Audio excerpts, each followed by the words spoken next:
Audit Trail in Organizers. It is possible to track the events that have taken place with an organizer to view an organizer's history. Simply go to the Client's Organizers tab, click on the three vertical dots to the far right of the organizer's name, and click on Audit Trail. Or you can also do it inside the organizer itself by clicking the organizer's name and the three vertical dots and selecting Audit Trail. You will then be routed to the organizer's Audit Trail window.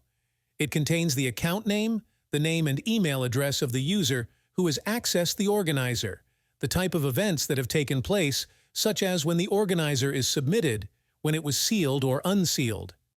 You can also see the time the event took place on TaxDome server time, which is in UTC time, as well as the client time.